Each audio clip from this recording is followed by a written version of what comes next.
I'm the only one that you love. Life could be a dream, sweetheart. Hello, hello again. Shaboom, hello, begin. Life could be a dream. Oke, kenalin namaku Diskila Muhammad Firdaus, bisa dipanggil Diskila, dari Teknik Sipil 2017, Nata Tiaksa. Ya, di sini dimintai tolong dari teman-teman buat jadi narasumber ya.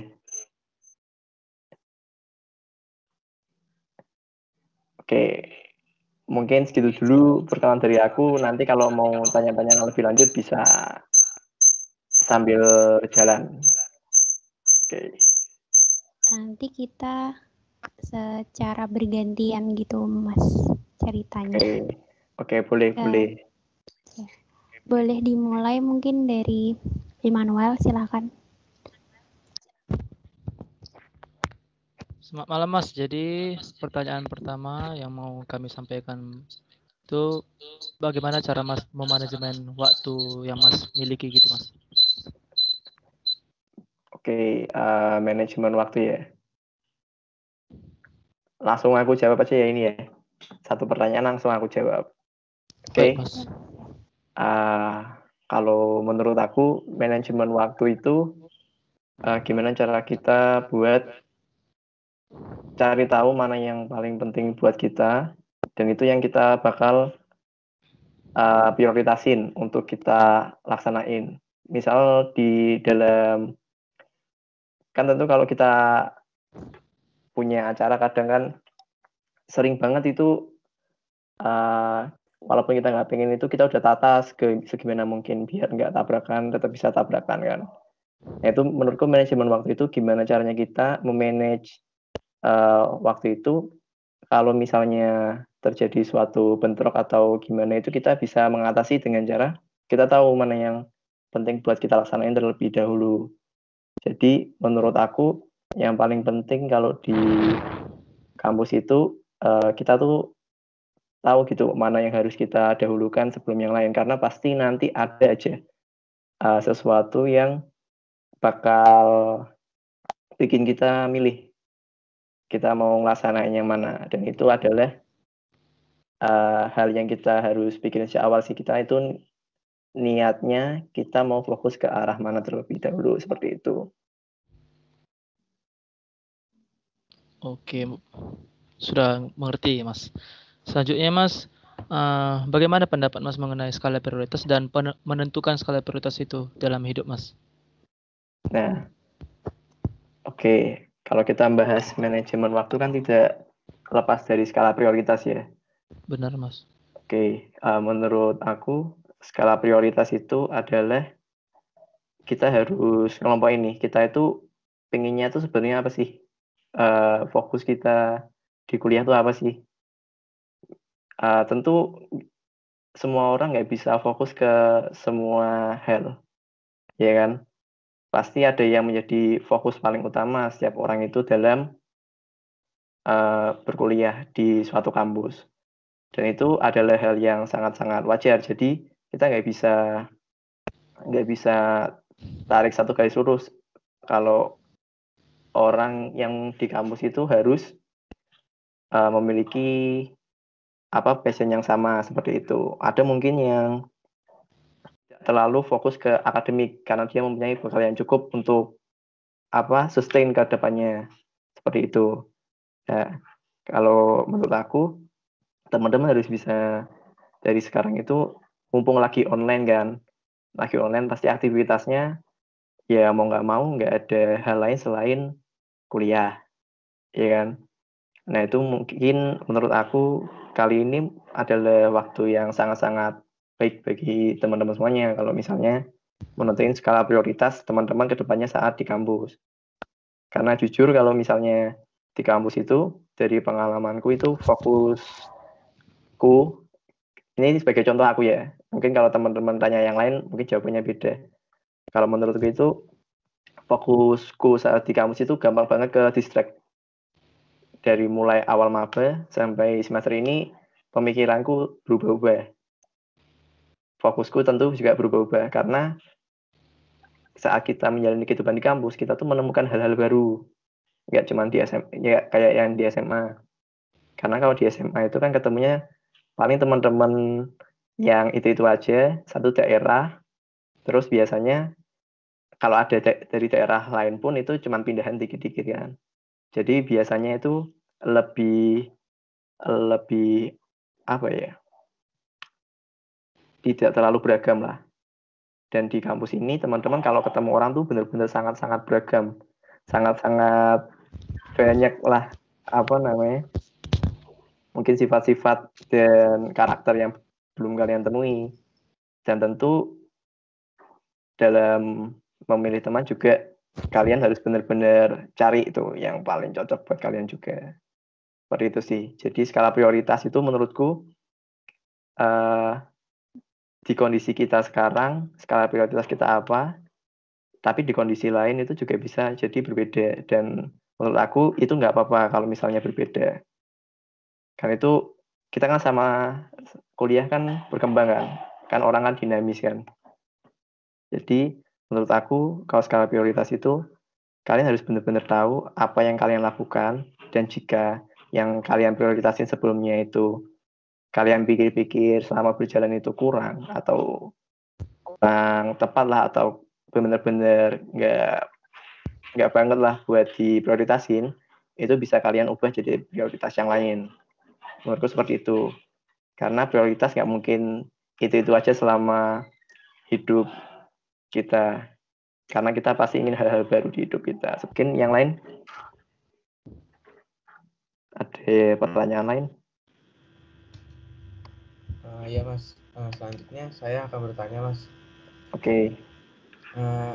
Aku mau nanya Mas, jadi di sela kesibukannya Mas, bagaimana cara Mas biar waktu luang Mas itu lebih produktif dan bermanfaat gitu Mas, di sela kesibukannya Mas? Oke. Bagaimana waktu bisa produktif di sela kesibukan? Iya, Oke. waktu luangnya gitu Mas. Oke, ini aku jawab dari sudut pandangku ya. Iya Mas. Oke, kalau aku bahas yang sekarang aja ya. Kalau sekarang kan aku lagi fokus KP, kerja praktek. Jadi aku ambil kerja praktek di suatu proyek di daerah Karanganyar, itu proyek bendungan. Jadi untuk saat ini kan fokusku memang di KP. Jadi untuk melakukan hal produktif, terus terang aku di tempat KP itu kayak pengen gitu ngelakuin hal-hal yang lain gitu istilahnya kan. Kalau misalnya KP kan, KP itu tergantung sama tempat KP-nya. Kalau misalnya tempat KP-nya itu, tempat KP ada yang ngasih kita kerjaan, ada yang enggak. Dan di tempatku itu terus terang dari kantornya sendiri itu aku nggak pernah dikasih kerjaan. Aku minta kerjaan aja itu nggak pernah dikasih. Kayak mereka masih fine-fine aja gitu loh. Aku disuruh kalau misalnya udah dapet data udah pulang aja nggak apa-apa, yang penting survei lapangan udah kelar gitu kan. Sekarang aku ingin nyari produktif yang lain, tapi setelah dipikir-pikir itu kan aku kalau ke Karanganyar kan rumahku di Salatiga. Karanganyar itu seminggu pasti pulang pergi, dan itu untuk melakukan hal yang produktif itu sangat-sangat berat lah kalau misalnya dipraktekin di sela-sela kesibukannya, karena aku benar-benar keluar kota dan setelah pulang itu benar-benar kondisinya apa capek, dan di Salatiga pun temannya nggak sebanyak di Semarang lah waktu kuliah gitu kan. Jadi untuk mencari kesibukan, mencari produktivitas yang lain, aku coba benar-benar manfaatin waktuku. Kalau misalnya ada seminar, webinar seperti itu, aku coba join. Karena menurut aku kita tuh kalau misalnya istirahat ya istirahat.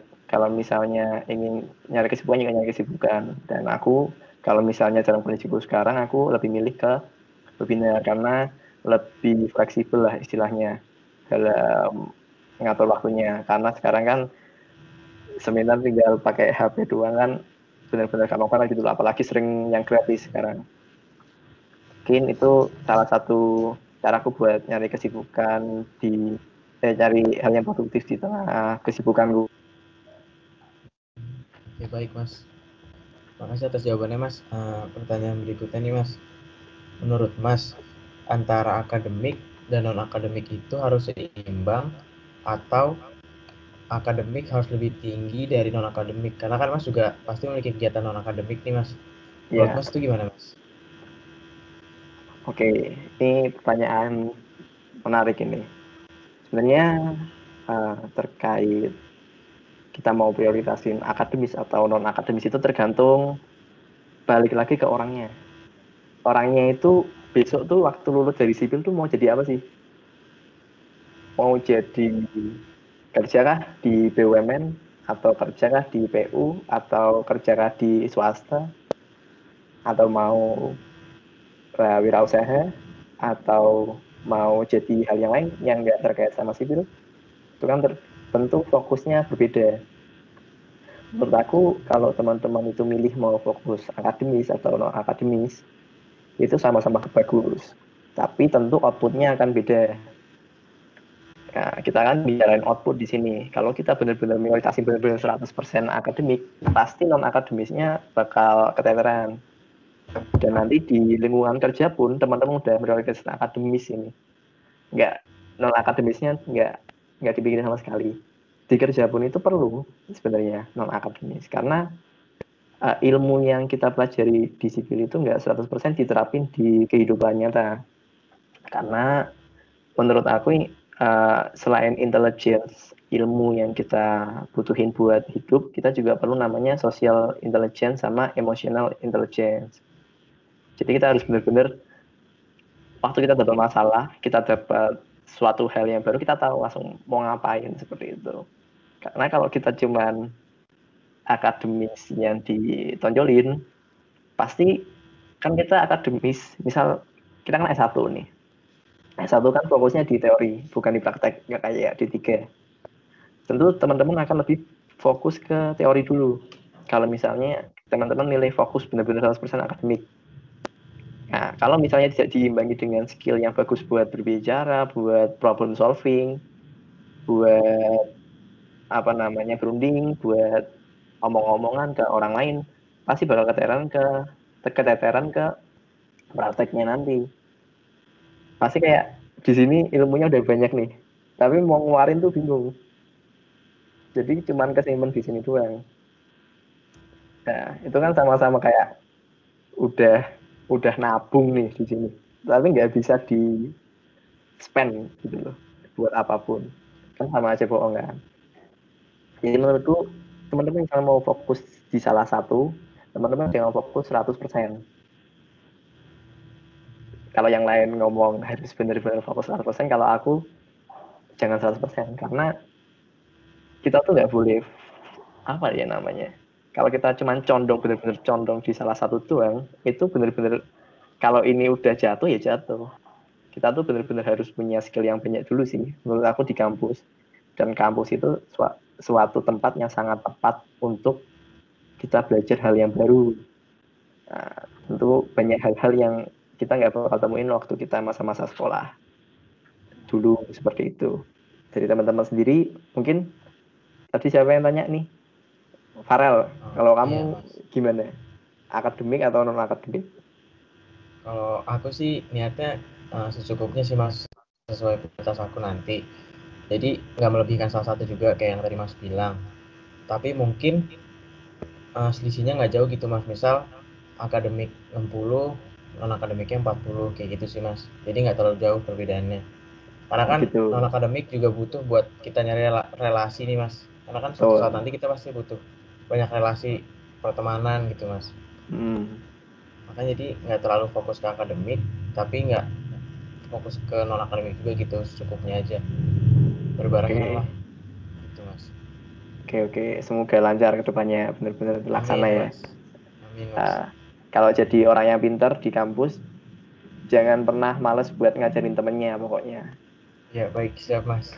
Karena kita ngajarin orang tuh juga apa sih? Itu benar-benar ngaruh ke kehidupannya gitu loh, ke depannya gitu loh. Ya, nilai ini nggak lulus tuh ngaruhin dia ke depannya 1 tahun itu ngaruh. Kalau kita bisa bantu dia lulus, itu benar-benar suatu hal yang baik banget sih buat kita lakuin. Dan pasti namanya teman saling membantu, nanti dia bakal membantu kita. Amin di suatu saat nanti. Kalau enggak ya udah kita ikhlasin aja. Iya mas. Gitu. Oke, pokoknya kalau pintar ngajarin temennya.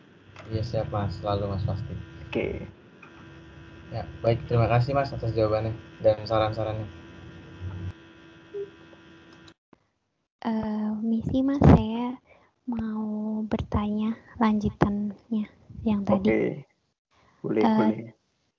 Tadi kan dari Mas Diskila kan ada pengembangan diri di bidang kewirausahaan ya Mas. Nah, saya mau bertanya hal-hal apa saja sih yang Mas lakukan untuk meningkatkan pengembangan diri Mas sendiri. Contohnya itu kan di kala pandemi seperti ini itu kan banyak orang-orang yang mungkin susah untuk kembangin diri karena keterbatasan tempat begitu ya Mas. Mungkin ada yang tentang bersangkutan dengan hobi seperti itu. Nah, kalau Mas Diskila sendiri seperti apa ya Mas? Oke. Terima kasih. Oke, terima kasih pertanyaannya, Ainun. Oke, kalau aku sendiri sih terus terang. Aku sendiri pun waktu pandemi ini kurang produktif ngembangin skill kewirausahaanku. Terus terang banget nih, aku kan lagi fokus KP juga. Aku kayak pengen KP ini benar-benar berjalan dengan baik dan cepat kelar gitu loh. Karena kalau nggak kelar-kelar juga nanti bakal ngaruh ke lama kelulusanku. Jadi aku kayak pengen benar-benar wirausaha, tapi kayak lagi fokus mikir itu juga. Dan saat ini kayak aku kan jualannya dulu produk minuman, dan saat pandemi ini benar-benar kalau di onlinein pun itu nggak bisa kayak dikembangin digital marketing yang benar-benar kayak Shopee, Tokopedia, atau kita jualan di Instagram yang sampai dikirim ke luar kota, karena ini benar-benar produk minuman yang tahan lamanya itu tergolong sebentar. Nah, dan aku pun belum pernah jualan yang lain. Kayak aku tuh bener-bener mau jualan online sebenarnya. Cuman karena aku tuh pengennya jualan yang bener-bener aku paham ini tuh barangnya itu kayak gimana, asalnya dari mana, cara jualnya gimana. Kalau misalnya aku bener-bener jualan tanpa aku tahu hal itu dan aku minat ke hal itu, kayak bener-bener nggak bisa jalan sih kalau aku. Jadi buat ngembangin skill kewirausahaan aku cuma bisa saran. Aja ya. Kalau teman-teman mau mulai, ya mulai aja. Kalau teman-teman benar-benar mikir, oh ini ide yang bagus nih, aku cocok, aku benar-benar mau mulai nih, mulai aja. Karena dari hal yang kecil itu nanti bisa jadi besar juga, kayak tadi istilahnya lah sebagai contoh kecil lah. Kayak iseng-iseng jualan, akhirnya ya bisa juga gitu loh. Ke arah sana. Karena kita nggak tahu nanti ini akan jadi apa, barang ini, apa usaha kita ini. Maka dari itu kalau teman-teman benar-benar tertarik, benar-benar pengen lah, udah into it lah pokoknya, udah benar-benar tahu, udah benar paham. Nggak harus paham banget, yang penting udah benar-benar cocok, tertarik, itu udah jualan aja. Platform mana aja boleh. Nanti soal marketing dan lain-lain kembangin sambil jalan aja. Itu saran aku sih.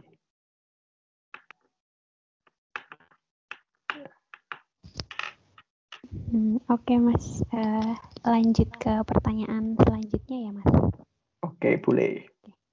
Ini agak berbeda dari, agak nggak nyambung dari sebelumnya. Apa yang Mas Diskila harapkan untuk peserta LKMMPD di tahun 2020 ini Mas? Terima kasih. Oke, ini pertanyaan pamungkas ya? Iya. Iya, udah biasa.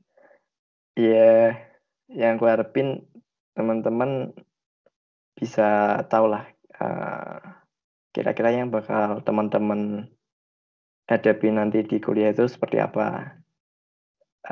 Benar-benar punya planning lah, teman-teman mau fokus di mana, sama teman-teman kayak gini, kita pasti kalau masuk ke tempat baru kita nggak tahu benar-benar seluk-beluknya seperti apa kan, tapi minimal aku harap teman-teman tahu gitu, kalau kalian itu siap buat ngadepin yang akan kalian hadapin nanti, dan kalian bisa berkembang saat ngadepin itu.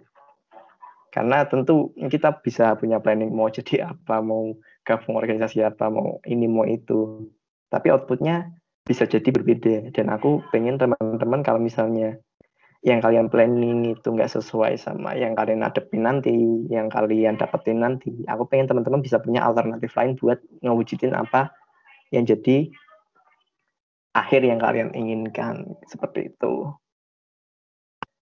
Itu sih. Sama ya apa ya? Ya teman-teman kayak apa sih? Ya teman-teman bisa kenal sama yang lain lah, sama teman-teman yang lain lebih akrab harapanku, karena pas offline aja itu ada yang nggak kenal, apalagi online gitu loh. Nah, itu kan salah satu PR juga, karena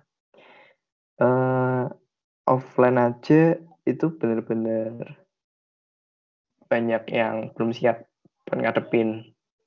Contohnya di angkatanku pun saat masuk dan sampai sekarang itu jumlah mahasiswanya benar-benar beda jauh. Dari 230-an sampai sekarang itu yang aktif itu nggak ada 200. Nggak ada 200. 144 apa? Lupa juga aku. Pokoknya nggak nyampe 200. Bener-bener ya hilang-hilang aja gitu. Nah, dan itu lumrah juga terjadi di setiap angkatan. Tapi aku harap di angkatan kalian ini, kalian benar-benar kayak udah mantap gitu loh.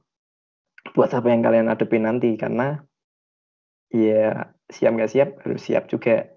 Banyak temennya kok. Jadi santai aja kalau ngadepin kalau takut ngadepin masalah. Karena selalu ada barengannya lah. Jadi kalau misalnya berat buat ngadepin sesuatu, bingung pelajaran, tanya temen. Kalau misalnya bingung ada masalah lain selain pelajaran sipil, tanya ajak ngobrol temen. Jadi benar-benar kalau kuliah itu kita jangan pernah depend sama diri kita sendiri, harus benar-benar ada temen yang bisa ngedampingin kita. Penting banget sih, apalagi yang rantau ya. Itu penting banget itu, karena kita kalau kuliah tuh benar-benar dunianya nggak bisa dikit-dikit kayak orang tua gitu sih. Harus benar-benar kita nggak bisa sendiri, berarti kita harus cari teman biar kita ada yang nemenin gitu. Itu sih. Jadi aku harap teman-teman ya minimal kenal sama teman-teman yang lain lah, satu angkatan bener-bener. Jadi waktu berangkat tuh nggak kayak orang nggak kenal gitu loh. Iya, entah kapan berangkatnya nanti. Itu mungkin harapanku. Mungkin kalau ada yang mau ngasih tanggapan atau mau tanya, monggo. Permisi Mas, Ya, mau lanjutin pertanyaannya. oke. Pertanyaan nomor apa yang membuat kakak masuk teknik sipil Undip? Oke. Yang kedua, apa planning kakak setelah lulus dari teknik sipil Undip? Oke, terima kasih pertanyaannya, Tarisa. Benar-benar pertanyaan yang sangat-sangat sulit untuk dijawab. Oke. Dari pertanyaan pertama dulu ya. Ya, Mas. Kenapa masuk sipil Undip? Ya, Mas. Oke, kalau cerita aku sendiri itu, sebenarnya waktu SMA itu aku bener-bener nggak ada tujuan mau kemana, nggak kepikiran. Aku bener-bener taunya main doang sama teman-teman. Jadi kayak akademik aku nggak terlalu mikirin sama sekali, malahan waktu SMA itu bener-bener bobrok banget. Jadi SMP tuh masih ada kayak sadarnya buat belajar, sadarnya buat ke akademik gitu kan, masih nurut. Kalau SMA tuh bener-bener waktu SMA bener-bener bandel banget. Jadi ya eh, apalagi waktu kelas 11 itu bener-bener main-main terus sampai malam, dan tiap pulang pasti dimarahin. Terus waktu UTS, waktu UAS pun bener-bener kayak aku nggak tahu yang aku lakuin gitu loh. Kayak ya udah tidur aja. Habis tidur sisa 15 menit waktunya paling aku tanya ke kanan kiri depan belakang, jawabannya apa aja aku garap, terus udah kelar. Itu waktu SMA tuh kayak gitu. Nah itu kelas 11-nya. Habis itu baru kelas 12-nya itu mulai tobat, les akhirnya. Les pun juga jarang berangkat karena kebawa dari kebiasaan kelas 11 kan. Sering mainnya juang. Akhirnya les itu juga jarang. Dan aku nggak punya tujuan mau kemana gitu loh. SBM pun aku nggak terlalu mikirin waktu itu. Sampai ke mepet-mepet waktu buat lulus itu baru bingung kan mau kemana. Bingung mau kemana, habis itu karena umumnya anak SMA itu daftar ikatan dinas, setan, stis, gitu-gitu kan. Aku jadi ikut-ikutan waktu itu. Padahal jurusan gue IPA, tapi aku daftar stan. Ya banyak sih yang daftar stan jurusan IPA, cuman aku sebenarnya awalnya mikirnya kayak stan tuh buat IPS aja, IPA yang lainnya. Tapi akhirnya aku ngikut aja stan. Akhirnya aku bener-bener fokusin waktu itu. Aku nggak mau yang lain, aku punya stan doang. Aku nggak mikirin yang lain. Jadi SBM pun aku kayak asal belajar aja, asal ngerjain aja gitu loh. Bener-bener fokusnya ke stan. Jadi aku ikut kayak les-les gitu juga, stan kayak gitu di Jogja, sampai nginep, ngekos, sampai ujian di Jogja juga, itu sampai tahap terakhir lolos. Sampai tahap terakhir lolos, keluar nilainya langsung, itu kan tahap terakhir waktu zamanku itu jadi tes komputer itu kan, CPNS itu, yang gantinya CPNS waktu itu. Itu lolos nilai mati, tinggal nunggu pengumuman. Nunggu pengumuman loh. Berapa hari, udah datang pengumumannya pas maghrib. Sholat mau coba pengumuman. Ternyata nggak terima. Tambah bingung. Nggak sedih sih, cuman bingung.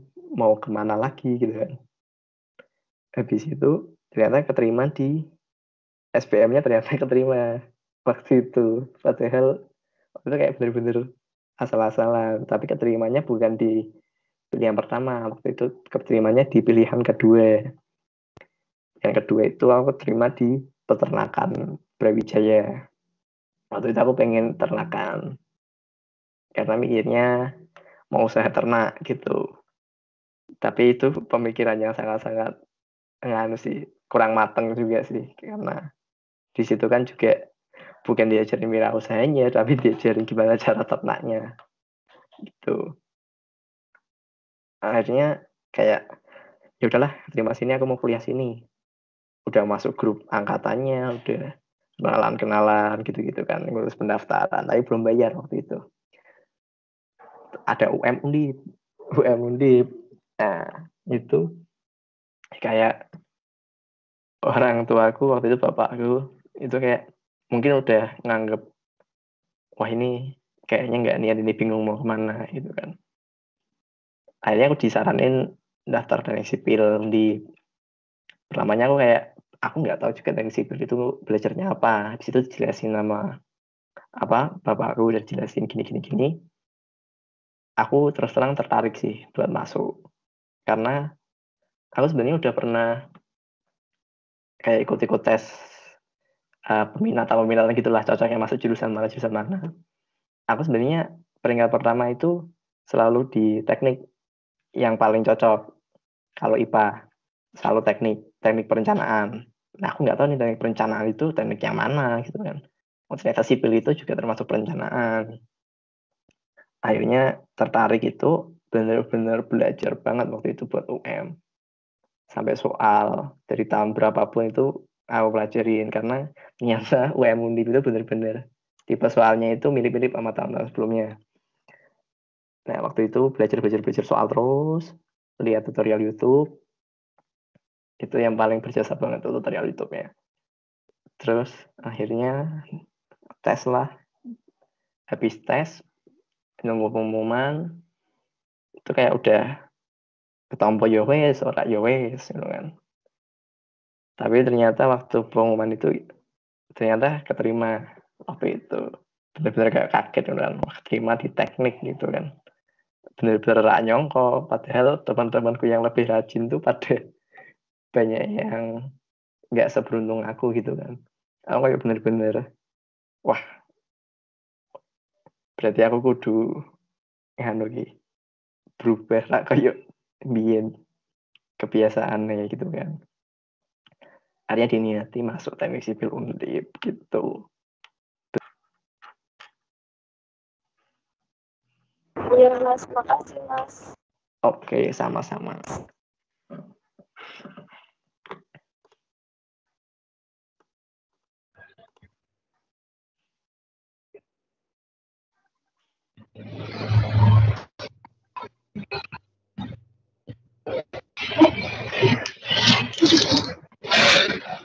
Udah, apa ada lagi? Masih ada lagi Mas. Oh iya, Saya boleh. mau tanyakan ini masih di masa pandemi ini, pendapat Masnya pembelajaran daring ini gimana Mas? Apakah efektif? Oke, Kemudian hambatan apa saja yang pernah Masnya alami ketika di jurusan teknik sipil ini, kan Masnya udah dari angkatan 2017. Ini hambatannya apa ya, saja? Ya, oke. makasih Mas. Siap. Langsung aja jawab ya. Kalau menurutku efektif apa enggak pembelajaran online di pandemi ini, menurutku enggak. Karena gimana pun itu enggak ada yang bisa gantiin kita belajar langsung ke orangnya sih. Itu benar-benar beda banget pasti output yang kita peroleh. Ketemu orangnya, misalnya ketemu orang langsung aja itu kita nggak tertarik misalnya ke pelajarannya. Apalagi online gitu loh, kita nggak lihat orangnya. Pasti akan benar-benar masuknya benar-benar sulit gitu kan. Dan mau nggak mau kita harus benar-benar maksa diri kita buat belajar sendiri akhirnya. Kalau misalnya uh, kejadian seperti itu, gitu kan. Jadi menurutku tidak terlalu efektif karena nggak ada yang bisa gantiin pembelajaran offline. Terutama experience-nya itu pasti feel-nya tuh beda. Kalian belajar di kamar sama belajar di kampus tuh beda. Di rumah tuh bener-bener kayak mau ngapain aja tuh ya udah gitu. Bener-bener banyak tantangannya lah istilahnya. Mau ngapain aja soalnya udah ya udah gitu loh. Kecuali dosennya bener-bener yang itu ya harus on cam lah, harus jawabin terus lah, cepitan lagi. Tapi umumnya seperti itu. Dan nggak semua dosen itu terbiasa buat ngajar online. Ada yang kesusahan juga ngajar online seperti itu, terutama yang umur-umurnya sudah generasi-generasi yang sudah generasi yang sudah lama, tentu akan susah untuk adaptasinya. Yang paling susah tuh waktu awal-awal itu. Sekarang udah agak mendingan semuanya. Jadi udah kayak kesannya udah biasa. Cuman juga ya susah juga buat bener-bener langsung paham gitu loh. Beda banget sama offline, experience itu beda. Oke, hambatan yang pasti dialami semua orang tentu di akademiknya. Terus terang aku juga di beberapa matkul juga terhambat karena aku nggak bisa paham semua matkul gitu, kayak ada temanku yang bisa paham semua matkul, tapi aku tuh kayak ada yang cocok, ada yang enggak, dan di matkul yang nggak cocok ini tentu jadi hambatan buat aku untuk paham langsung gitu kan. Cara ngatasnya gimana? Aku harus cari orang yang paham. setidaknya aku waktu ngerjain UTS UAS itu aku paham yang aku kerjain gitu loh. Meskipun nanti hasilnya kurang maksimal ya udah. Itu hambatan lain saat udah UTS udah UAS, lalu keluar udah yudisium, keluar nilai, hasilnya nilainya nggak lulus, misal, itu juga hambatan. Tapi itu bukan hambatan yang terlalu aku pikirin juga.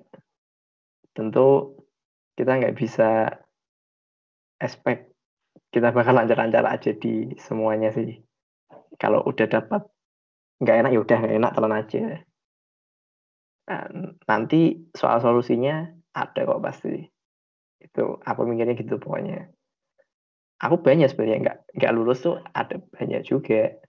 Tapi sampai sekarang pun kalau dipikir-pikir ya udah ada solusinya gitu loh. Sampai sekarang pun ya hal-hal matkul-matkul itu juga akhirnya lulus gitu loh. Walaupun sempat nggak lulus. Itu kalau dipikir-pikir waktu itu misalnya berhenti pun itu suatu hal yang salah juga. Ada temanku yang waktu itu semester 1 bener-bener ada masalah sama dosen, dia langsung keluar. Nah itu jangan sampai jadi kayak gitu, karena pasti ada masalah sih. Aku semester 1 nih cerita nih, semester 1 ada matkul TBK itu yang buat beton, itu ada responsi itu kayak kumpul dijelasin nama dosen, nama asisten buat praktikumnya kayak gimana gitu kan. Nah kelompokku ini aku kira cukup perwakilan aja yang datang gitu awalnya. Ternyata waktu udah berangkat ke sana itu tuh disuruh semuanya yang berangkat ternyata. Nah, akhirnya panik tuh pagi-pagi karena responsinya itu benar-benar pagi banget, jam 7 waktu itu. Dan aku belum siap. Akhirnya buru-buru siap-siap, masih nunggu lagi temanku yang rumahnya di Semarang bawah. Aku kayak nyantai aja gitu, belum tahu kalau misalnya ada konsekuensi di depannya harus apa hadepin. Akhirnya dia datang berangkat sampai kampus, di aula kan, itu responsinya. Aku udah sampai di tempat absen, suruh ngisi absen dulu mas, di kertas yang ini. Jadi kertasnya ternyata bedain yang datang tepat waktu, yang telat kurang dari setengah jam, sama yang telat lebih dari setengah jam. Nah, aku suruh ngisi yang lebih dari setengah jam. Aku isi, tulis nama, tanda tangan. Temanku juga tulis nama, nih, tanda tangan. Udah mau masuk tuh. Masuk, masnya langsung bilang, loh, mau kemana dik? Nggak boleh masuk, udah telat. Terus aku bingung lah, aku kan ngisi absen gimana kan. Akhirnya itu ada dosen namanya Bu Aike keluar tuh dari aula. Bener-bener aku mau masuk, terus dicegah masih, terus Bu Aike keluar waktu itu. Mau ngapain mas? Mau ikut responsi Bu. Udah nggak usah aja, pulang aja. Ini matkulnya diulang aja 2 tahun lagi. Kaget tuh. Aku semester 1 kan ngulang 2 tahun lagi kan kaget kan. Belum siap ngadepin itu gitu loh. Wah, diulang 2 tahun lagi, berarti ki kayak buang-buang waktu banget gitu loh. Masa aku udah 2 tahun lagi? Kan mirip gitu kan, kayak pusing. Tapi banyak temennya ternyata. Banyak temennya waktu itu, dan sama-sama pusing. Akhirnya waktu itu minta mohon nama Bu Aike juga, Bu Aike-nya nggak mau waktu itu. Akhirnya pasrah semua tuh. Rombongan itu pada ke ayam geprek semuanya, langsung pesen cabai banyak-banyak, makan di situ. Ada yang nangis juga, telepon nama keluarganya juga ada yang sama nangis. Kalau aku sebenarnya nggak sedih tapi bingung, cara ngomong baik ngomong tua aku piye gitu. Nah, semester 1 udah jadi kayak gitu. Nah, kayak pusing gitu. Tapi nggak ada niatan buat keluar juga waktu itu, karena biasa aja. Temenku ada yang sampai keluar waktu itu. Habis dimarahin keluar langsung. Bener-bener nggak pernah berangkat lagi. Nah, waktu itu masuk kuliah kayak biasa, tiba-tiba dapat pengumuman kalau yang telat-telat suruh kumpul, ternyata suruh kumpul di suatu ruangan, disiapin sama Bu Haikal, kasih tugas sama dia. Yang kurang dari setengah jam itu tugasnya agak enteng. Kalau yang lebih itu banyak banget, suruh ngeringkas satu pedoman praktikum, dan waktu itu kayak belum biasa gitu loh. Dengan tugas banyak itu kayak masih kaget aja. Dan besok harus dikumpulin, harus presentasi ke depan dia. Nah, malamnya langsung ngebut tuh begadang karo bareng-barengan kocok ning kosanku. Bareng-bareng duduk-duduk bar terus datang ke kampus. Udah datang paling pagi. Ibunya datang, "Bu mau maju." "Masnya, kamu yang telat apa kurang dari setengah jam apa lebih dari setengah jam?" "Yang lebih, Bu." "Nanti yang kurang dari setengah jam dulu." Wah, aku nunggu seharian, akhirnya baru boleh maju. Temanku dulu, habis itu ibunya mau pergi, aku belum sempat maju. Itu tambah bingung lagi. Akhirnya waktu itu besoknya selang sehari atau 2 hari itu ternyata disuruh tes. Jadi suruh kumpul ke kelas lagi, dites sama Bu Aika. Dites kalau misalnya kalian nggak lulus KKM-nya Bu Aika waktu itu, piro aku lali pokoknya. Nek gak lulus pokoknya ya udah ngulang tahun depan. Kalau yang 2 tahun lagi, yang ngulang 2 tahun lagi. Itu benar-benar belajar, ben mudeng gitu kan. Akhirnya waktu tes bisa-bisa aja, jadi semuanya itu jadi, nah ini semuanya bisa ngerjain, ini nilainya bagus-bagus. Kalian kalau misalnya belajar belum dinasihatin sama Bu Eka kan, kalian itu bisa berubah. Nah, terus akhirnya oke. Jadi kalian udah paham kan, udah tahu kan berubah. Habis itu baru dia bilang kalau misalnya tetap boleh praktikum.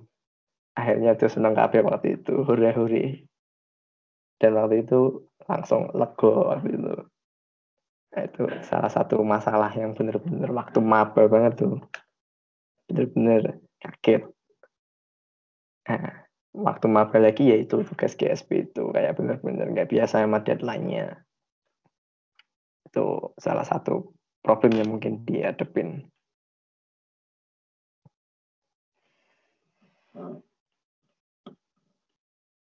Oke. Cukup menjawab? Iya, Mas. Cukup, Mas. Oke. Aku mau izin bertanya lagi, Mas.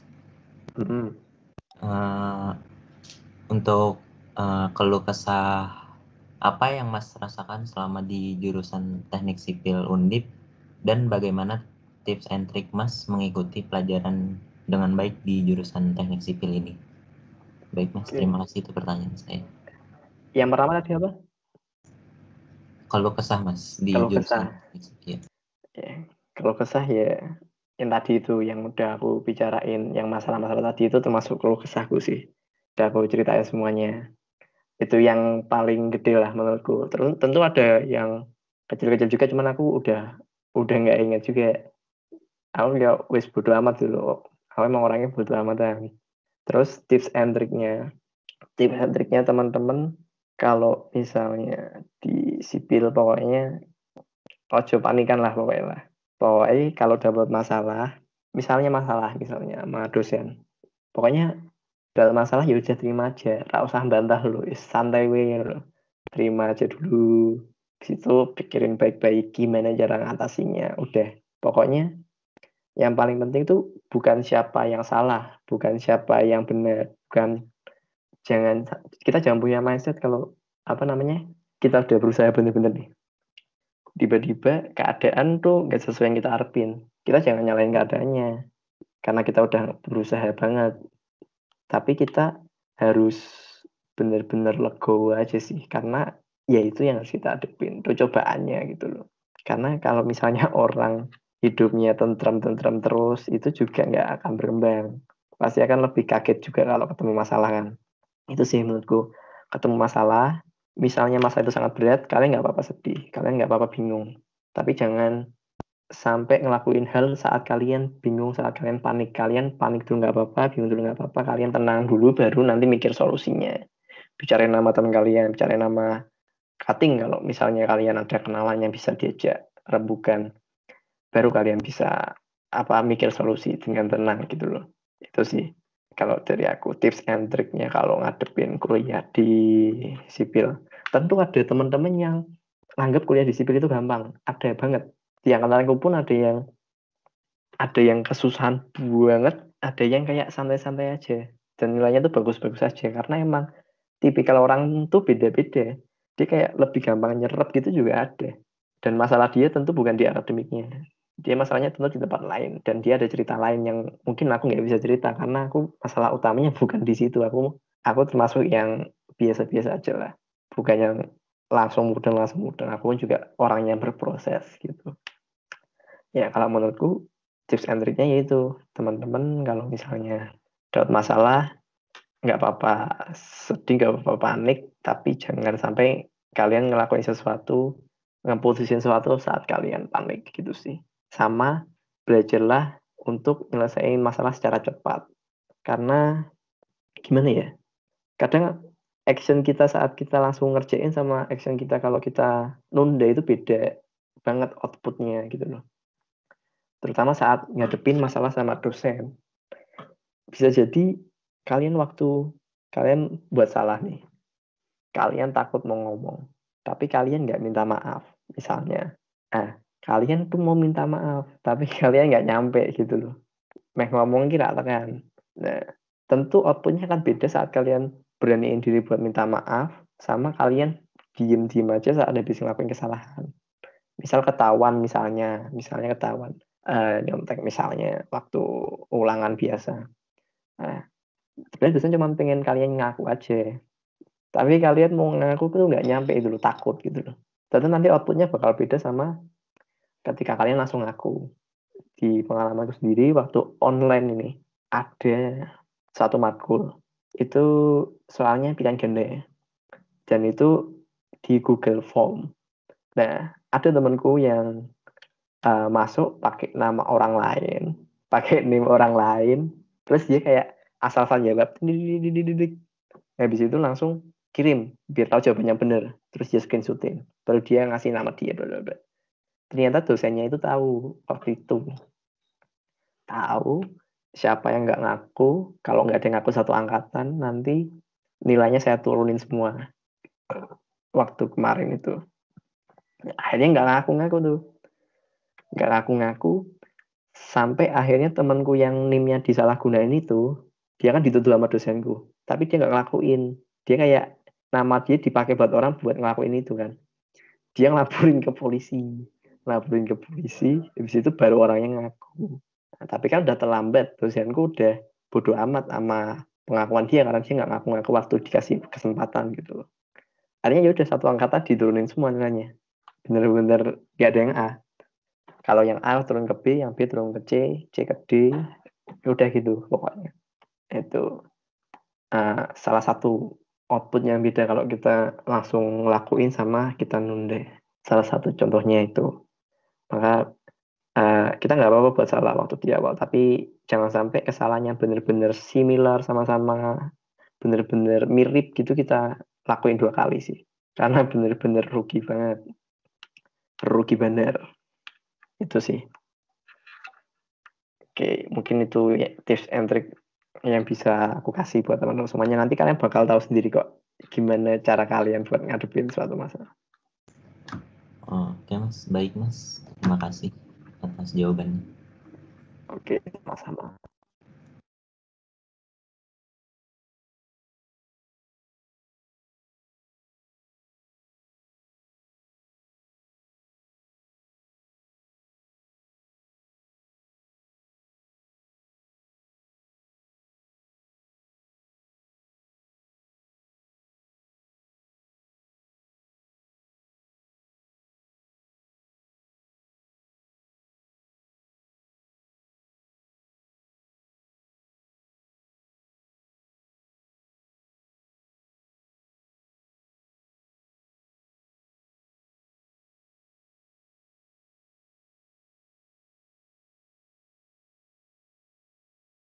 Oke, ada lagi atau udah?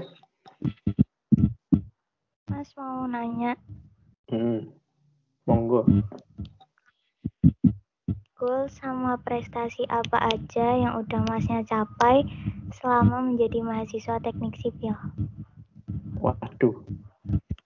Oh iya. Goals yang udah tercapai, salah satunya mungkin itu dapat pendanaan itu yang benar-benar itu kayak benar-benar suatu prestasi yang aku senang banget sih karena itu benar-benar dari berapa ratus yang daftar itu cuman yang keterima itu cuman 20 apa? Cuman 20 aja. Jadi dari berapa ratus itu ngelewatin tahapan dari mulai berkas, dari wawancara dan sebagainya itu benar-benar dapat waktu itu. Dan aku kayak habis wawancara tuh aku mesti keterima. Dan ternyata benar keterima gitu. Kayak benar-benar ada kepuasan sendiri waktu itu. Benar-benar kecapai yang aku pengenin. Lalu goals yang lain mungkin karena aku tujuan di kampus banyak-banyak pengen punya banyak temen lah. Itu menurutku yang salah satu yang tercapai juga sih karena benar-benar ketemu teman-teman yang satu frekuensi yang benar-benar cocok dan sama teman-teman yang nggak begitu kenal pun dia tuh setidaknya tahu aku gitu loh kayak gimana ya aku setiap waktu offline ya sebelum covid itu tiap ketemu temen angkatanku aku pasti salamin mau kenal mau nggak terlalu kenal pasti aku sapa kalau cowok masih aku salaman itu mesti sih karena goalsku biar orang-orang tuh tahu aku gitu loh tahu perbedaan karena aku terus terang tipe orangnya tuh pengen pengen dianggap apa apa jenenge sifatku tuh gitu kayak nggak mau nggak mau nggak mau dianggap nggak ada gitu loh kan ada kan yang bener-bener transparan gitu kan kalau aku malah nggak mau transparan orangnya tapi di sisi lain aku nggak pengen saat aku pengen sendiri gitu nah salah satu yang tercapai itu dapat teman-teman yang satu frekuensi itu terus mungkin ya itu dapat kenalan juga dari teman-teman yang usaha juga karena ikut lomba itu jadi masuk ke grup orang-orang yang usahanya benar-benar udah maju banget jadi kayak punya kesempatan buat tanya-tanya lah kalau misalnya aku mau mulai bisnis yang orang itu juga kira-kira paham aku bisa tanya sama dia dan mungkin bisa minta mentor juga seperti itu dan banyak insight-insight baru yang aku dapetin banget dari teman-temanku karena latar belakang teman-teman masih beda-beda banget ada satu yang benar-benar deket itu kayak benar-benar ngasih pengaruh positif banget gitu loh kayak apa diajarin bener-bener dia udah punya kayak keluarganya itu bener-bener pengusaha dan kayak aku tuh kayak sempat juga diajarin nama dia sama apa orang tuanya juga gimana caranya bener-bener goals yang nggak aku expect banget sih waktu awal-awal masuk sipil karena dari keisengan itu bisa jadi kenal-kenal orang-orang yang udah jadi gitu loh sama dapat ilmu juga dari beberapa dari mereka seperti itu. Lalu aku sebenarnya nggak ada pencapaian di bidang akademik banget sih, karena aku ya mungkin bawaan dari SMA juga sih nggak terlalu mikir akademik, cuman aku juga nggak mau terlalu goblok-goblok amat. Jadi buat lomba akademik aku nggak terlalu mikirin, pernah nyoba karena diajak teman juga kan, tapi nggak menang. Terus apa ya? Oh, masuk organisasi. Jadi apa? Jadi fungsi di suatu organisasi itu juga termasuk yang aku pengenin dan kecapai juga. Mungkin kecapai cuman karena timingnya nggak pas juga karena COVID jadi nggak terlalu kerja juga. Jadi ya udah disyukurin aja minimal dapat kesempatan masuk situ. Lalu apa lagi ya? Itu goalsnya. Mungkin hal yang aku sesali juga ada sih. Hal yang aku sesali itu aku nggak terlalu deket banget sama banyak cutting itu aku kenal sama beberapa cutting cuman di angkatan yang deket sama aku doang kalau angkatan yang jauh bener-bener kayak 3 tahun di atasku aku bener-bener udah gak kenal padahal penting itu kenal sama angkatan-angkatan atas, karena bisa jadi gini, kalau kita mau belajar itu kita sama orang yang pernah ngalamin apa orang yang ngasih teori doang, pasti yang ngalami kan. Nah kita kayak kalau kita tahu orang yang udah ngalamin, kita belajar sama dia, kita jadi tahu gimana cara ngatasinya sebelum problem itu ada gitu loh. Itu yang paling penting kalau kenal sama kakak tingkat. Jadi banyak-banyakin, terutama aku nyesalnya di situ karena aku nggak banyak kegiatan di UKM. UKM ku kayak aku nggak peduli banget sama UKM, padahal UKM itu ya bener-bener gue bisa kenal sama kating-kating yang jauh-jauh tuh dari UKM, dari futsal, dari basket, dari pingpong lah, dari opo, itu yang bener-bener bisa ngenalin kayak gitu sih. Nah itu kalau teman-teman apa bisa kenal sama kating itu, teman-teman jadi kayak misal bingung nanti mau kemana kuliah apa udah semester segini lulus mau kemana, itu kating-kating itu udah kayak dulu aku pernah ngadepin kayak gini, akhirnya aku ngelakuin ini gitu loh. Jadi udah ada masukan dari yang orang ini, masukan dari orang itu, dan kita bisa sesuaiin nama yang kita mau gitu. Nah itu yang aku sesalin di situ, jadi kurang koneksi sama kating-kating yang jauh gitu sih. Ya mungkin itu yang bisa aku ceritain ke teman-teman.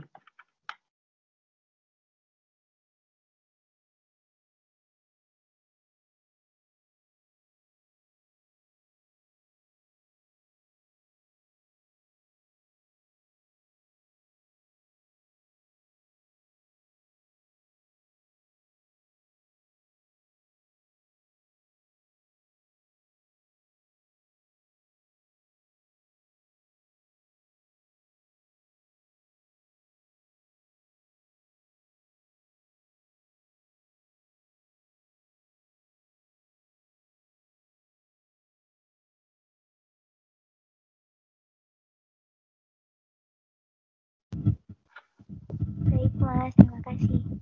Oke, sama-sama. Oh iya, mau tanya Mas, Ya, apa aja kendala Mas pada saat pandemi ini Mas, sama solusinya apa Mas buat ngadepin kendala tersebut? oke. Kendala di apa ya? Di masalah Iya, kuliah kah apa? ya terutama di kuliah prakteknya Mas, atau yang lain boleh nggak apa-apa. Oke, kalau di pandemi ini kendala pasti ya terkait teknis lah pertama pasti kan, tapi udah teratasi. Mungkin penyesuaian juga udah teratasi karena udah berjalan berapa bulan juga kan, udah biasa juga. Terus ya mungkin kendala dari pemahaman di akademiknya, jadi lebih harus belajar mandiri lagi gitu loh, ya cuman di kampus. Terus kalau belajar sama temen juga nggak sepaham langsung kayak di lingkungan di sekitar kampus, kita bisa ke kosannya, kita bisa ngobrol-ngobrol langsung sama dia. Itu kalau di akademik. Kalau misalnya di non akademik pasti di organisasiku yang bener-bener udah direncanain nih, proker ini proker itu mau jalan gini gitu bener-bener ambiar, kayak udah nggak ada. Karena aku di bidang, kalian udah tahu HMS kan? Halo, Iya. Ya Mas, udah tahu. Iya. Nah, iya. oke, di HMS itu kan ada Korpi 3. Nah itu aku situ jadi Korpi 3. Korpi 3 ini membawahi kewirausahaan nama Mikat, minat bakat. Nah itu kan benar-benar harus ke lapangan semua, jualan harus ke lapangan, kebiasaannya itu ke lapangan. Terus Mikat juga hubungannya sama olahraga, sama yang lainnya juga harus ke lapangan. Dan itu benar-benar kayak udah nggak ada harapan lagi buat proker-proker gitu loh. Kecuali virusnya doang, virusnya bisa dialih ke online lah, tapi nggak semua gitu. Nah kalau Mikat kan benar-benar nggak ada harapan lagi kecuali ya e-sport doang itu. For e-sport doang itu yang sekarang lagi dilaksanain. Nah itu benar-benar kayak jadi penyesalan banget sih, kayak kenapa harus waktu yang benar-benar benar-benar bisa apa ya istilahnya di fungsio gitu, kenapa waktu pandemi gitu loh, kayak udah bener-bener kebuang banget gitu loh, yang aku dapetin di organisasi ini, karena tujuanku juga mau masuk dan mau jadi fungsio waktu itu, fungsio dan PPH malah. Itu benar-benar kayak nyesel, cuman ya mau gimana lagi, itu salah satu masalah yang aku hadepin selain di akademik, yaitu di organisasi. Terus sebenarnya kalau terkait kerja praktek itu justru malah merasa dimudahkan kalau online gini, karena menurutku kalau offline itu biasanya kerja praktek itu kita izin selama 2 bulan kan. Jadi 2 bulan bener-bener nggak ke kampus, nggak belajar apa-apa sama dosen. Itu bener-bener ketinggalan banget. Tapi karena waktu online gini, jadi kita bisa kayak spare waktu kita buat ikut kelas online dulu gitu loh, waktu kerja praktek lebih enak. Karena kerja praktek itu nggak boleh di Semarang, jadi nggak bisa bolak-balik ke kampus, harus luar kota Semarang. Nah itu makanya kita nggak bisa jadi ke kampus. Nah kalau online gini jadi enak sebenarnya. Ada keuntungannya juga. Jadi bisa lebih fleksibel ngatur waktunya. Terus apalagi ya? Mungkin kendalanya. Mungkin nggak enaknya sih waktu ini kan rencana Januari mau KKN itu kan. Ya mungkin nggak enaknya karena KKN-nya jadi di daerah sendiri-sendiri, mungkin experience-nya kurang. Jadi kayak serunya itu juga kurang karena ya udah di kota sendiri aja gitu, kayak udah apal gitu kan. Mau ngapain juga nggak ada hal yang spesial lagi gitu loh. Jadi cuma sekedar ngejalanin tugas aja. Itu salah satu yang disesalin juga waktu pandemi ini. Terus apalagi ya? Yaitu intensitas ngobrol sama teman-teman jadi lebih berkurang, yang sebenarnya bisa ngobrol-ngobrol hal yang nambah-nambah pengetahuan juga benar-benar berkurang banget. Terus apalagi ya? Jadi banyak hambatan yang datang dari diri sendiri. Mungkin dari kalau di rumah itu hawa-hawanya tuh beda, itu semangatnya itu beda dari di kampus, karena kalau di rumah itu kayak kasur tuh deket banget, mau makan tuh garek makan, terus kayak terfasilitasi banget gitu loh. Kalau di sana kan kayak lebih tertantang gitu, dan mau nggak mau harus bisa, sedangkan di sini kayak terlalu zona nyaman banget, jadinya lebih rasa magernya itu lebih banyak. Itu sih beda banget sama di lingkungan kampus yang terbiasa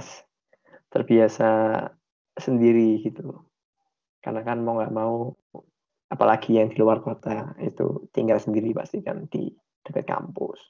Beda banget sih, kebiasaannya pun beda. Itu sih. Oke, siap Mas. Terima kasih ya Mas. Oke, sama-sama.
Ya Mas, aku mau nanya Mas, alasan Mas masuk HNS sama makna HNS buat Mas itu apa Mas? Oke, langsung aku jawab ya. Iya. Aku sendiri tuh orangnya suka organisasi sebenarnya, karena kayak kita tuh pasti punya masalah baru aja gitu setiap kita ngelaksanain suatu proker, suatu apa aja lah pokoknya. Pasti ada masalah-masalah baru dan aku kayak suka aja ngerembukin masalah-masalah itu gitu loh. Kayak hal ini nggak bisa aku dapat waktu aku kuliah doang. Dan aku dari awal masuk pun aku udah pengen masuk organisasi pasti. Cuman aku tuh nggak suka organisasi yang terlalu politik. Terus terang, aku nggak terlalu into politik lah. Sekedar tahu-tahu aja, cuman nggak mau praktekin politik karena nggak tertarik sama sekali. Nah itu kayak kayak kalau masuk BEM kayak aku pun ngerasa nggak itu sih, nggak hatiku running kono. Aku nggak pengen gitu kan. Akhirnya aku kayak berusaha nyari organisasi yang kira-kira cocok sama aku. Salah satunya yaitu himpunan. Jadi aku waktu maba sebenarnya ikut 3 organisasi. Yang pertama himpunan, yang kedua itu Insani. Tahu Insani kan? Yang rohisnya Undip. Satu lagi itu klub bahasa Inggris di FT. Nah ini kan tiga-tiganya itu kayak nggak ada hal-hal yang berbau politik dan aku kayak nyaman-nyaman aja mikirnya. Tapi ketika aku jalanin waktu semester 1, semester 2 semester 2, semester 3 itu, aku jadi ngerasa kayak kalau 3 gini kayaknya nggak bisa fokus karena waktuku sendiri mayoritas sudah habis waktu kuliah. Karena jamnya sipil kan padat kan, apalagi ada pengganti-pengganti dan sebagainya, ada praktikum, ada tugas itu benar-benar 3 organisasi menurutku nggak, aku nggak bisa maksimal di semuanya lah. Pasti ada yang keteteran. Dan benar, aku cuma fokus di HMS doang, yang lain keteteran. Padahal waktu jadi staff kan pasti megang proker. Lah prokernya keteteran. Nah itu repot kan. Akhirnya aku juga kayak nerima itu dan aku mikir kayak satu aja organisasi. Kayaknya aku cocoknya, cukupnya. Mungkin ada teman-teman yang bisa banyak ya. Cuman kalau aku sendiri ngerasa waktu meraktekin sulit banget waktu itu. Jadi aku langsung kayak nggak usah daftar yang lain, aku lanjutin di himpunan. Aku berusaha nonjolin diri di himpunan biar bisa maju jadi apa namanya, lanjut jadi fungsio. Nah, kalau misalnya nggak lanjut, aku pasti nyari organisasi lain kayak gitu. Tapi ternyata lanjut dan cocok gitu sama iklimnya himpunan sama HMS itu. Teman-temannya juga enak, budayanya juga cocok gitu sama aku. Terus apa ya? Kayak udah nemuin tempat di situ lah. Jadi kayak udah nggak nggak kepikiran masuk organisasi yang lain lagi, kayak udah ya udah gitu, udah nyaman aja gitu. Jadi kenyamanan itu aku temuin bukan waktu aku pertama daftar, tapi karena aku udah ngejalanin baru aku tahu ini cocok. Jadi bisa aja waktu aku jalanin aku nggak cocok, aku keluar bisa aja. Cuman aku nemuin kalau di situ itu cocok, makanya aku lanjutin kayak gitu. Itu sih. Kalau teman-teman misal organisasi di luar lingkungan sipil juga bagus banget karena teman-teman bisa dapat teman-teman dari mana aja gitu kan. Ya, harus cari yang benar-benar teman-teman sesuai kalian, hobinya apa, kalian suka nggak sama apa yang dilakuin di organisasi itu. Karena kalau kalian nggak suka, nanti kalian tuh juga bakal setengah hati. Itu sih. Kalian masuk BEM, tapi kalian nggak suka politik. Jadi kalau pas bicara politik kalian bingung, nggak ada kayak kayak kayak orang haraganya di sini, jiwanya nggak tahu kemana, bingung gitu kan. Nah, akhirnya ngerasa nggak ada tempat, waktu ngobrol nggak nyambung, mulai menjauh. Nah itu nggak bagus. Kalian harus dari awal tahu gitu, ini tuh organisasi tuh ngapain aja, kulturnya kayak gimana, aku cocok apa enggak, jalanin, kalau cocok lanjutin, kalau enggak ya udah. Jangan biarkan kalian tersiksa di tempat yang enggak cocok lah buat kalian gitu. Itu sih.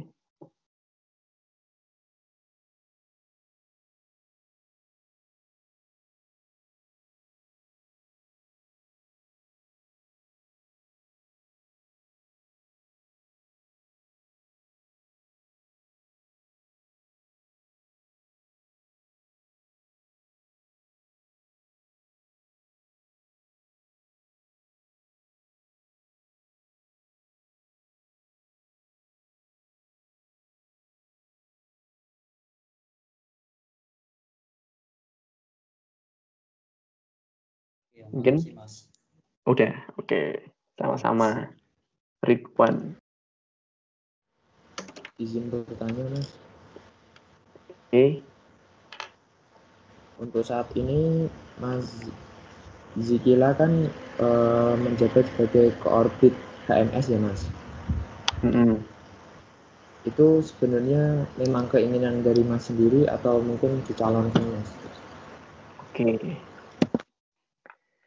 Sebenarnya kalau di HMS tuh, kalau di yang dipilih langsung sama warga sipil itu cuman Kahim Wakahim ya. Jadi buat korbit, kabit, wakabit itu semuanya dari Kahim Wakahim yang ngerekrut. Jadi waktu itu sebenarnya kan sebelumnya aku wakabit, wakil ketua bidang kewirausahaan. Aku sebenarnya mau masuk jadi kabit wirausaha sebenarnya waktu itu. Tapi waktu berjalan ternyata waktu itu tawarin sama Ridwan sama Kahim, tawarin jadi Korbit 3 karena yang harusnya nerusin di Korbit 3 itu berhalangan dan nggak ada orang lagi yang cocok menurut dia gitu loh. Karena kan cocok-cocokan juga kalau misalnya Kahim sama Korbit kabit yang dia pilih seperti itu. Waktu itu diajak ya kayak gak pikir panjang juga karena menurutku udah nggak ada hal yang lakuin lagi sih, kayak udah ya udah ayo gitu loh, udah biasa aja karena udah ngejalanin selama itu dan waktu semester yang hektik banget itu juga ternyata bisa jalan organisasinya. Akhirnya waktu ditawarin jadi itu semester yang tidak terlalu bingung, tidak terlalu banyak matkul dan bisa lebih dihandle, tentu aku akan bilang langsung aku setuju gitu. Jadi nggak ada pasangan sih waktu itu, kayak ya udah langsung direkrut, ya udah langsung jalan aja. Itu sih. Kalau dari teman-teman ada yang mau masuk HMS? Arif menjadi BEM, Mas. Siapa? Ada BEM, Mas. Mau Arif BEM? mau jadi BEM. Iya, Iya. masuk aja. Masuk tuh ya, masuk. Mau bertanya Mas, Iya. kalau ini kayak di luar topik ya Mas. Iya. Kalau HMS sama BEM itu kira-kira perbedaannya apa ya Mas? Oke. Perbedaannya salah satunya tentu kulturnya paling penting. Kalau di HMS itu lebih condong ke kekeluargaan sih. Jadi kayak dia tuh berbasis pelayanan ke mahasiswa sipil gitu. Jadi kayak apa yang mahasiswa sipil perluin, dia kayak berusaha mewadahi gitu loh. Jadi kayak lebih fleksibel ya, lebih nggak banyak menguras tenaga ya, dan ketemunya sama orang-orang sipil doang. Masalahnya nggak terlalu complicated karena medannya cuma di situ, ya kan? Jarang ada masalah baru itu. Kalau di BEM itu lebih kayak digedein lagi, tapi di situ lebih komprehensif karena orang-orangnya tentu dari background-nya lebih unik, karena pasti orang-orang yang di teknik-teknik yang lain tentu pembawaannya akan beda sama anak-anak di jurusan sendiri pasti. Dan tentu akan bisa jadi timbul kompetitif, bisa jadi timbul kekeluargaan. Tapi kultur di BEM itu lebih ke arah profesional. Jadi lebih banyak yang bisa dapetin di BEM karena masalahnya lebih komprehensif, karena dari kepalanya aja udah ada pemikiran sendiri-sendiri, dan pasti saat debat itu pasti beda banget, debat sama di BEM sama debat di himpunan beda banget. Di himpunan lebih bisa guyon gitu loh. Kalau di BEM itu ya bisa guyon, bisa apa, tapi pembawanya lebih ke arah yang lebih formal banget sih, bukan ke kekeluargaan lagi. Dan ada unsur politiknya juga kalau di BEM, apalagi di BEM Undip. Kalau BEM fakultas ada mungkin cuma intensitasnya mungkin yang tidak sebanyak di BEM Undip, karena BEM Undip udah bener-bener udah ngaruh banget sih. Adalah yang pasti ketuanya nanti kenal sama partai mana. Di FT juga mesti ada seperti itu, cuman nggak terlalu segede di BEM Undip. Itu sih perbedaan paling mendasarnya di kulturnya. Sama ketika menjalankan proker pasti beda cakupannya karena lebih luas. Tentu aspek-aspek yang akan kalian bahas dan output yang kalian terima pasti akan lebih banyak karena kalian pasti nemuin masalah yang benar-benar banyak yang baru lah daripada sekedar cuma di himpunan. Itu sih sama-sama bagus, cuman tergantung kalian minatnya ke arah mana gitu aja. Itu sih. Oke, siap Mas. Oke. Oh iya, ini yang terakhir Mas. Ya. Mau tanya nih. Ada itu nggak Mas motivasi buat kami para maba Teknik Sipil 2020 Universitas Diponegoro biar bisa semangat dalam menjalankan kuliahnya serta mencapai tujuan apa yang dicita-citakan Mas. Monggo. Oke. Motivasi. Iya. Iya. Tentu teman-teman berasal dari latar belakang yang berbeda pasti kan. Dan tujuan teman-teman tentunya di sipil nggak mungkin sama. Tapi pesanku pokoknya teman-teman terus sambil jalan di sipil kalian temuin hal-hal baru, kalian tahu apa yang kalian lakuin, kalian langsung menemukan hal baru, kalian laksanain itu kalau kalian suka, dan kalau menurut kalian nggak cocok sama itu, kalian tinggalin. Karena menurutku kepuasan orang-orang kan pasti berbeda-beda, dan kalian harus nemuin kepuasan itu. Kalian harus tahu kalian tuh sebenarnya yang kalian cari sini itu apa, dan kalian harus dapetin itu. Jadi semangatlah, pokoknya jangan kasih kendor lah. Pokoknya sekali-kali istirahat itu bagus, tapi tetap on track lagi saat kalian udah harus saat itu di on track seperti itu. Kalian mau jadi apa, kalian laksanain. Kalian nggak dapat, udah ikhlasin. Cari hal baru lagi, cari hal yang lebih bermanfaat lagi. Cari teman lagi, cari insight baru lagi. Karena hidup di kampus itu nggak soal belajar sama belajar akademik doang. Belajar penting, lulus dengan IP tinggi itu bagus, tapi apa faedahnya kalau kalian IP bagus tapi kalian nggak dapat hal yang lain lagi di kampus? Ini kayak wahana yang sangat luas, bisa dapat di mana, kalian bisa masuk kemana aja. Di kampus itu kayak sebuah tempat yang sangat luas, kalian bisa masuk kemana aja, dan kalian harus milih. Kalian nggak bisa masuk semuanya, nggak bakal bisa, karena waktunya terbatas, tenaga terbatas, sehari aja cuma 24 jam itu nggak bakal bisa. Kalian harus temuin yang kalian cocok di mana, kalian laksanain, kalian perdalam di situ, kalian banyak ilmu di situ. Kalau sudah banyak, kalian praktekin. Kalau kalian butuh ilmu baru lagi, cari tempat lain lagi, melebar lagi.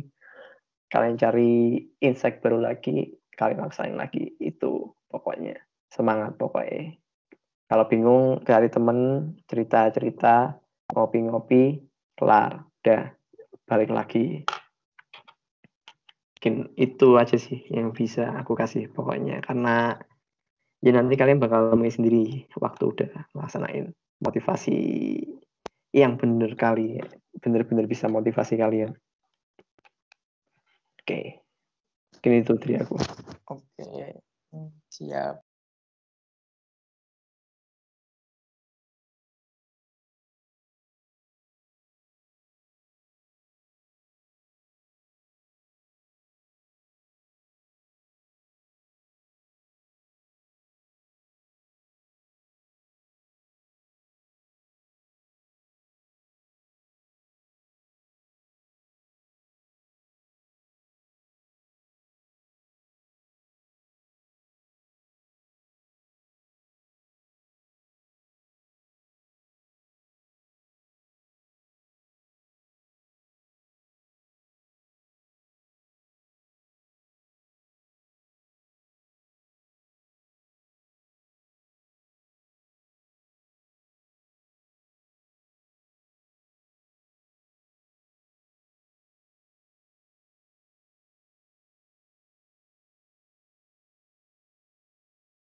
Oke, kayaknya itu semua ya Mas pertanyaannya dari kami kelompok 15. Maaf kalau terlalu lama ini Oh sampai iya. hampir 3 jam. Ya, tak kerasa ya. Aku kakean ngomong Iya. berarti. Mantap lah Mas pengalamannya, terus sama ceritanya juga sangat menginspirasi sekali. Ya, aku juga senang banget bisa cerita ke teman-temannya. Jadi ini aku bukan bermaksud menggurui, bermaksud apa-apa, membanggakan, bukan. Aku cuman karena diminta teman jadi narasumber, aku coba ceritain aja ya teman-teman yang aku alami gini. Jadi kalian kalau ngalamin hal yang serupa, kalian bisa tahu solusinya. Kalau kalian menghadapi hal lain lagi, kalian kayak ini jadi suatu pembelajaran aja sih. Yang aku sesali jangan sampai kalian sesali. Yang aku anggap goals, mungkin kalian bisa lebih. Itu sih dari aku.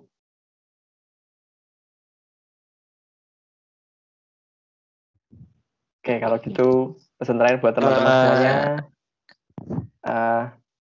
Intinya aku bukan contoh terbaik. Teman-teman bisa dapat contoh lagi dari yang lain. Mungkin kalian bisa tanya-tanya ke yang lain, bisa dapat insight baru dari teman-teman yang lain. Kalian bisa tanya, pokoknya tanya apa aja ke kating-kating yang lain. Pokoknya jangan anggap yang aku ngomongin ini pokoknya yang paling benar ya. Pokoknya kalian harus olah benar-benar, kalian harus tahu yang cocok sama kalian yang kayak gimana. Oke.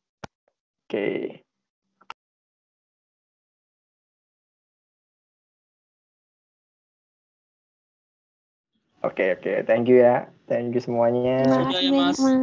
Ya, Masih Mas. Oke, siap. Atas waktunya. Masih Mas. Oke, Maaf sudah siap. mengganggu, Mas. Jaga kesehatan Gak ya apa-apa, Mas. gak apa-apa. Aku suka ngomong-ngomong kok. Oke.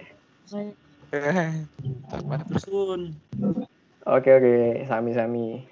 Yo, assalamualaikum. Jaga kesehatan Mas. Waalaikumsalam. Oke, siap. Aku live ya ini ya. Waalaikumsalam. Baik, Mas. Oke Mas, baik Mas. Oke, siap. Bye. Assalamualaikum. Waalaikumsalam.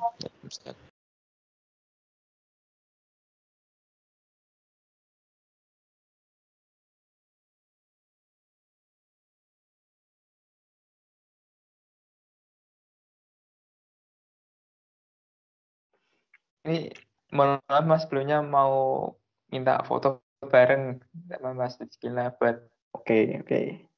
nanti store ke Kasu. Oke, siap. 1,